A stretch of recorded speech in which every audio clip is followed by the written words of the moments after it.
of the Prophet. So to say that covering the head is not a part of Muslim identity is totally wrong. The beard is a part of the Muslim identity.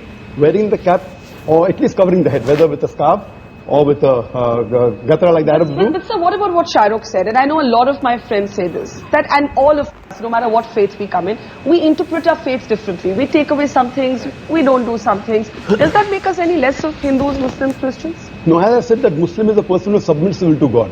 So you cannot say a liberal Muslim or a moderate Muslim. You can say a practicing Muslim or partly practicing or non-practicing. That's more correct. You know, and to understand Islam, don't look at the Muslim, don't look at me.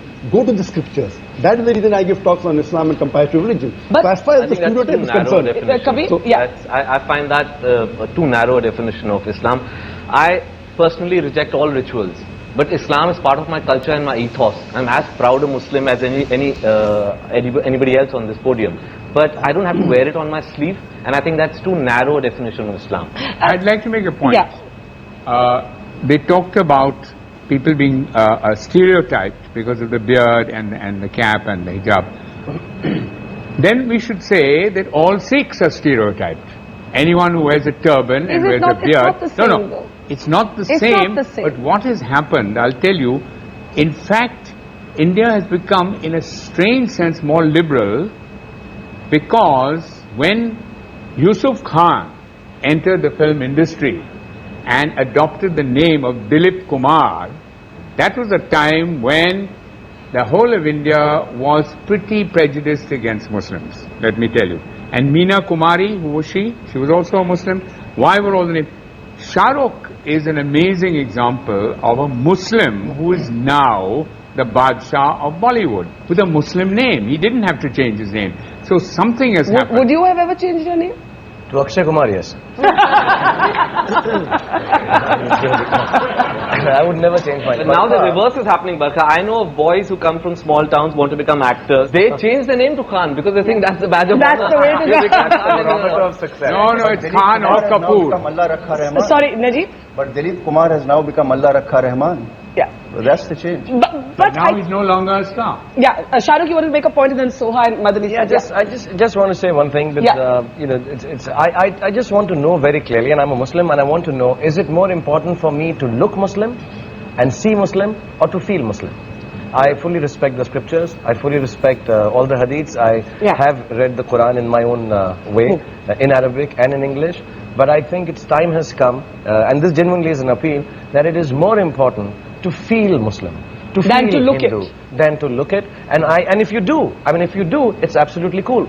And if you don't, it's absolutely cool. Dr. I quick response to that, and I've got 2 guests waiting to speak. The best is to practice Muslim, is number one. Yes. Appearing is important, but lower down. I'm not saying appearing is the most important. For a person to practice Islam is more important.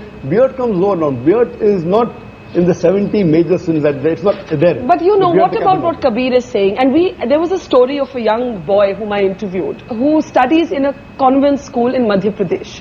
And he's a poor boy. And the school rules wouldn't allow him to wear a beard. He went all the way to the Supreme Court to say, I must be allowed to keep my beard. Otherwise, I prefer not to study. And he actually dropped out of school for a while because of that. The Supreme Court eventually ruled in his favor. And that is my next question, and I want to take that to Madani Saab. Madani Saab, you're a very interesting character for me, because at one level, you have organized, as Alex said, all of these fatwas against terrorism and all of that. But you also had a resolution against the singing of Vande Mataram. And these kind of resolutions, I know many of my friends would say is what stereotypes Muslims. बात ये है कि वंदे मातरम गाना बिल्कुल अलग चीज है. अलग हाँ, गाने के लिए जिद करना बिल्कुल एक अलग चीज है. कोई जबरदस्ती गवाना चाहे और नहीं गाएं, या हम ये कहें हम नहीं गाते, तो फिर हम स्टीरियोटाइप हो जाएंगे. टेररिज्म की मुखालिफत करेंगे तो बहुत अच्छे हो जाएंगे. ये जो डबल मामला चलता है, ये ठीक नहीं. अभी मेरे दाढ़ी नहीं हो और कुर्ता पैजामा नहीं हो, ये भी जो पगड़ी से तो लोग बहुत डरते हैं ना, कहते हैं ये तो एक बच्चा एयरपोर्ट पे कहता है मदनी साहब मामा मामा देखो बिन लादेन जा रहा है ना. तो क्या हो गया है, अब ये सब मैं उतार दूं تو میں ایک ریزنیبل مسلمان ہو سکتا ہوں, ایک ایسا مسلمان ہو سکتا ہوں جو بہت اچھا آدمی ہے. اور اگر میں نے یہ پہن لیا تو خیالات میرے کتنے اچھے ہوں. خیالات, نظریات, آئیڈیالوجی, یہ ہے بیسک چیز, یا بیسک چیز ہماری دکھنے والی چیز ہے. That's the reverse stereotype, that the moment you see the beard and the skull cap, it's got to be a fundamentalist. Question, I want to get Soha in. She's been listening very patiently all this while.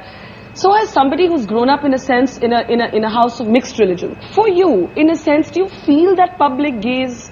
Do you feel, many people have questioned my labeling of, or my looking for the moderate Muslim. Yet there are others who say that we don't hear enough moderate voices. We either hear the religious voices, or we hear the non-believing. Because I don't think anybody is really interested in what the moderate Muslim has to say, because it's not very interesting. It's sort of boring. We're represented by extremists who have violent opinions, perhaps. I'm talking about vandals. And I think maybe also more recently, I was asking my mother when I was asked to come on this show. I said, in your time when you married my father, and you had an interreligious marriage, which presumably at that time, 40 years ago, was more controversial than it is today. Were you ever asked to defend your identity, to defend your choice of religion, what it means to be Hindu or Muslim, the way that we are today? And she said, no, not at all. It was a no-comment issue. You just said no comment and you moved on in life. Over the past, maybe ever since I've been in cinema, certainly, it's an issue. And there is, people do ask me, do you feel aggravated by what is happening as a Muslim? Do you feel the need to stand up for your religion because it is being misrepresented in the media? And I think for me, religion is a very private matter. It's between my maker and me. And it's not something that I would want to discuss in any public forum, even this one.